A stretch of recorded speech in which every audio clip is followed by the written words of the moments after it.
So I feel like you probably don't really know the true meaning of the D's and F's on your report card. If you know, then you should know that a D and an F stand for doing fine. And then what did one math book say to the other? Man, I've got a lot of problems. All right, so getting that out of the way, let's go ahead and get into today's notes. We are talking about solving inequalities, and our key right now is special cases, okay? So we're going to start with number one. So number one is going to be a special case. I'll show you what that means. When we start solving number one, we're going to use the strategies that we've learned in the past where we will distribute first. So we'll recopy x plus 5, drop down greater than, then we'll distribute that negative 2. Before we do that, we'll rewrite 3x, then I have negative 2x plus 2. The next strategy is to combine like terms on the same side of the inequality sign. So that's going to be 3x minus 2x is 1x, and I drop down that plus 2. Then we'll go ahead and move our variable terms to the same side. So I'm going to go ahead and subtract x from both sides. Now, when I do that, x minus x is 0, I'm left with 5, drop down that greater than sign. X minus x is 0, and I drop down that 2.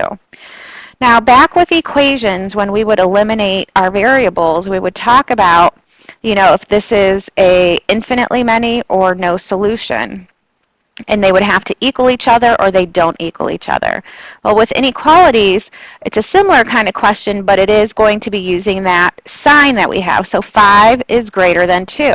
And this is true. So we'll go ahead and say that this inequality is going to be true for all real numbers.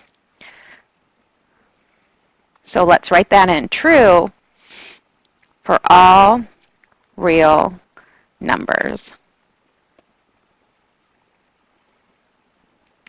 That's because 5 will always be greater than 2, and doesn't matter what value we put in for x, the left-hand side will always be greater than the right-hand side. Now let's jump to number 2. Number 2, same idea where we will distribute first. It's a positive 1, so nothing changes, and so we'll just go ahead and drop down the 3p plus 2 minus 3p greater than or equal to 27. 3p minus 3p is 0, so I have 2 is greater than or equal to 27. Well, again, that's a question. Is 2 greater than or equal to 27? It's not. So we'll go ahead and say that this is false. I'm trying to think. I have sometimes told students that you can write empty set. Something along those lines, okay? Now, number 3 is going to be practice with our fractions again, okay? So I know that this is something that you guys are still struggling with. It's important that we understand this for things that we're going to do later this school year. So our goal is to eliminate the fractions. We're going to multiply by the LCD.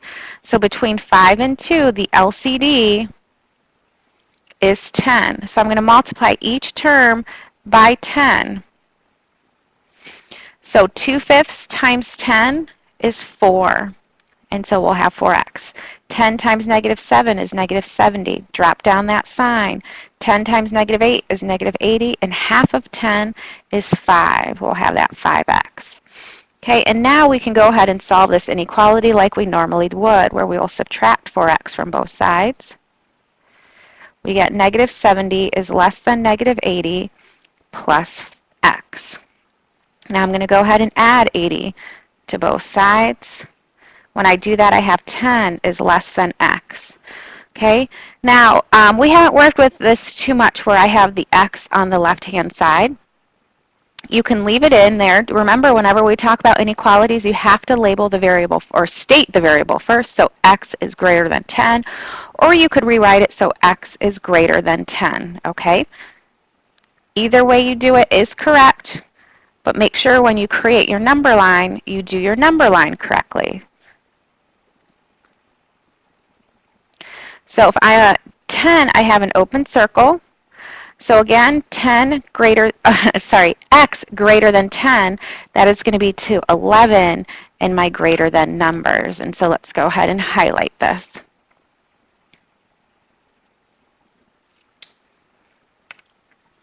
That yellow highlighter is not showing up too much, but there it is.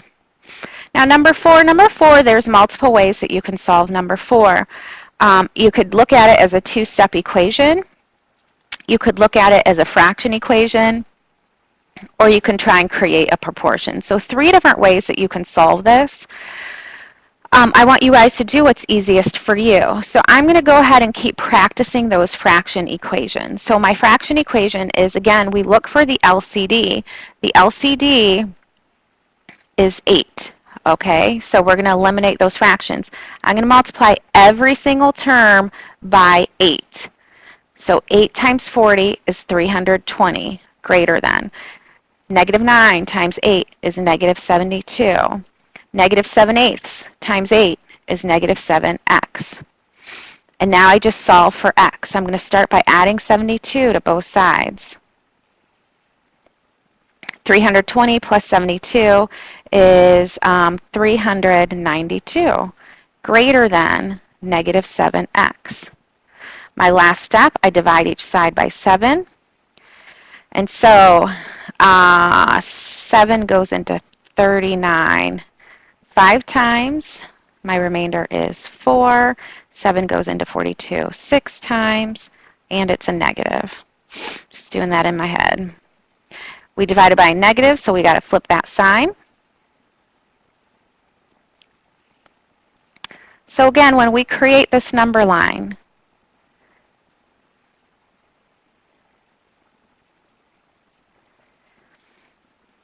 make sure that you read it so the variable is read first. X greater than negative 56. X greater than negative 56. So I'll have that open circle at 56 and show that it is increasing. It is greater than. And then highlight your solution.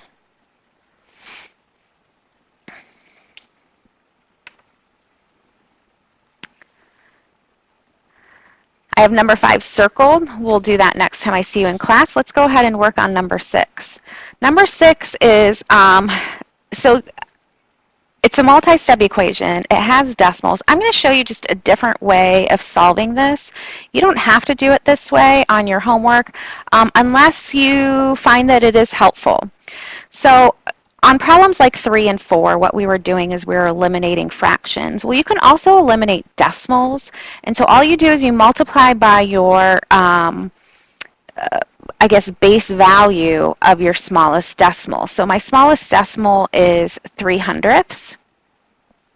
And so the base value is in the hundredths place. So I'm going to multiply this entire equation by 100. Okay, so it's a similar concept as what we did in 3 and 4, every term by 100. So 5 times 100 is 500. Negative 3/100 times 100 is negative 3. 7/10 times 100 is 70. 11/100 times 100 is negative 11. And so all I did was, again, eliminate my decimals. It makes it easier to solve. This is another strategy. If you do it to one part or one aspect of the equation, you just do it to the whole thing, and then you keep that equality. And we can go ahead and solve this, where we'll add 3w to each side. So I get 500 is greater than or equal to 73w minus 11. Go ahead and add 11 to each side. I have 511 is greater than or equal to 73w. Last step, we'll divide each side by 73. And so 73 goes into 511 evenly, and we get 7. So 7 is greater than or equal to w. And let's create that number line.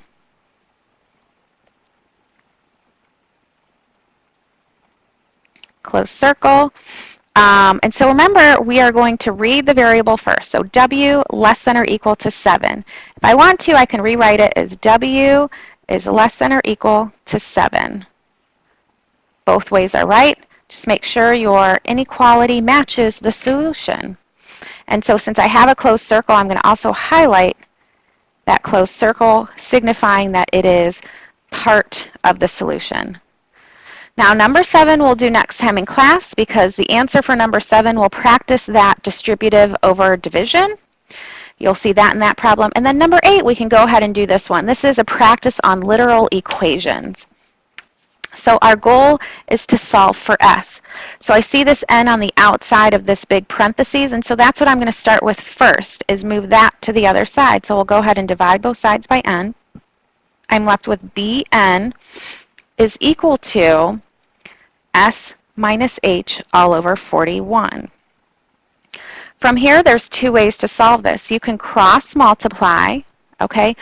Or really, again, I'm trying to get s by itself. If I have the expression s minus h over 41, I can multiply both sides by 41, and then the 41 is canceled on the right. And that's, again, the goal of trying to get that s by itself. Again, if you're more comfortable with cross-multiplying, go for it. There's more than one way to solve a lot of these problems. So I'm going to go ahead and multiply both sides by 41.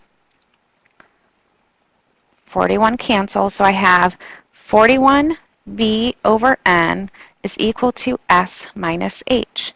And now one last step to solve for s. I'm going to go ahead and add h to both sides. I'm going to write my answer to the right, where I have s is equal to 41b, so just recapping what I already had, and then I'm going to add on that h. And that's it for my final answer. And that's it for these notes as well. All right, catch you guys later.